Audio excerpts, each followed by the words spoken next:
Gears for Breakfast gave me a copy of Hat in Time, and I think it's pretty great. They advertise it as a cute as heck platformer, and I'd have to agree. Aww.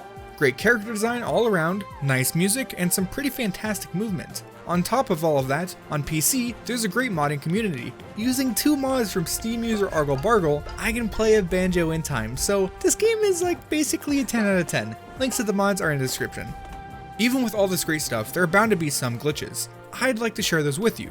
Just keep in mind that everything you see was recorded on the 1.0 PC version of the game, and it's quite likely that the glitches have already been patched by the time you see this. With that in mind, let's get into it. It's time for some glitches and minor spoilers in A Hat in Time. Let's start off with Act 1 of Chapter 3, Contractual Obligations in Subcon Forest. Here we'll be confronted by Snatcher, who will force us to sign away our soul. Instead, let's not do that. Make sure you purchase the No Bonk badge from the glitchy badge seller ahead of time because that is required.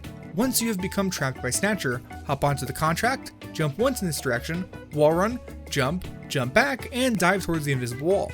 If done correctly, Hackett will slide against nothing before appearing back in the forest path. Floating far above, you can see a dark square, which I would assume is part of the spooky contract skybox. Also, that was an important introduction to this game's interesting sliding physics. You see, with the No Bonk badge equipped, Hat Kid will slide until something stops her. That means you can actually do this with the dirt wall surrounding Subcon Forest. Feel the rhythm! Feel the rhyme! Get on up! It's bobsled time! Cool running!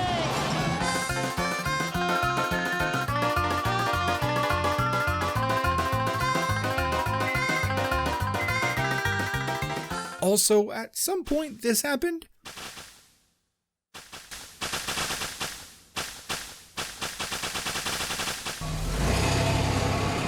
In some places, like the lighthouse in Mafia Town, sliding into a corner will give you big air. Same thing over on the shipping container boat. Also, you can actually get Hat Kid in a spot where, unless you change directions, she'll continue sliding in place forever. The Dweller Village in Subcon Forest is a great place to show off the next glitch, which is item stacking. You can pick up objects like these cherries, that's normal. You can stack multiple cherries and pick up the whole stack. I'm surprised that actually works, but still, everything's normal. No, leave me alone. The glitch is apparent when you begin to run into objects with your stack. That means you get weird situations like this. When placed, thrown, or otherwise dropped, the stack will stay linked. Also, each item keeps its collision, allowing for some odd platforming opportunities like this. Assuming it has been patched, maybe you can get some use out of it. Over in the Subcon well, in this room you're supposed to yank this chain, then move upward, avoiding the rising water level. If you move up a bit, the water will actually move to follow. Drop back down and hook onto the chain so that you end up underwater. When you let go, Hat Kid just gets stuck. You sort of teleport at random, and in one spot I was actually able to use the ice hat to escape. Though that's likely not going to be the case for you. If you do this, it looks neat, but you'll likely have to return to the hub to escape. For our last bit in Subcon Forest, head towards the Icy Mansion and run to the back side. When you reach the far wall, you'll find that the ground doesn't quite stretch all the way. That means you can actually drop down and walk completely underground. Look at that mansion full of life and unloaded textures. My favorite part is that this spot is ideal for messing with the camera. If you don't like flashing lights, you might want to look away for a bit.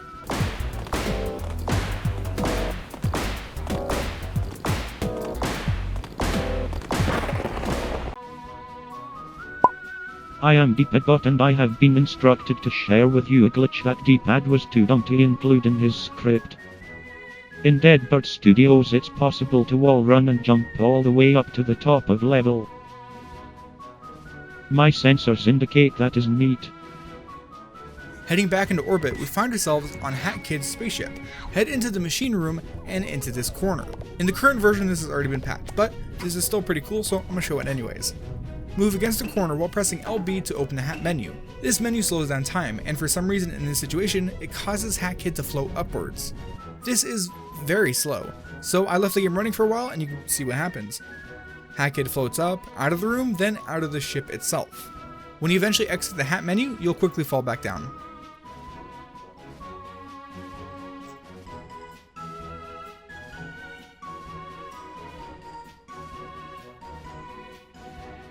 Aside from the No Bonk badge and the Banjo-Kazooie-esque Mumble badge, the Scooter badge is pretty fantastic.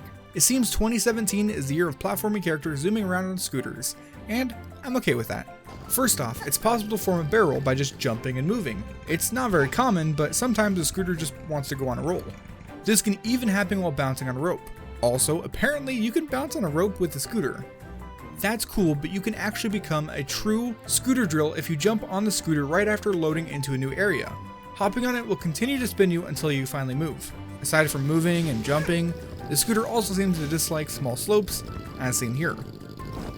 It seems that it's also possible to mount the scooter in such a way that the Hat Kid's model, scooter and all, ends up stuck elevated.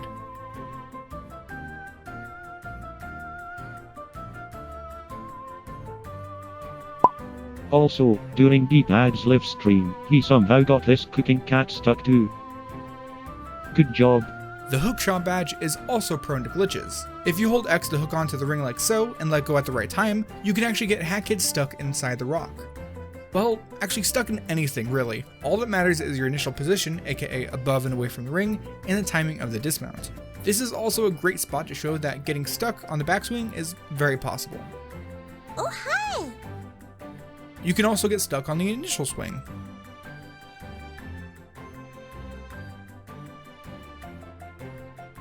Lastly, I'd like to show an excellent spot to use hookshot clipping. From here, press and hold X, then press LB, which will slow down time.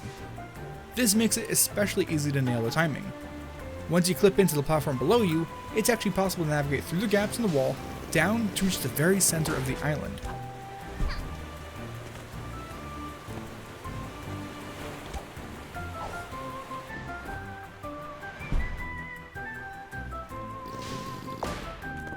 Here, Hat Kid is standing on the roof of the Mafia Cavern, but it's only visible from certain spots.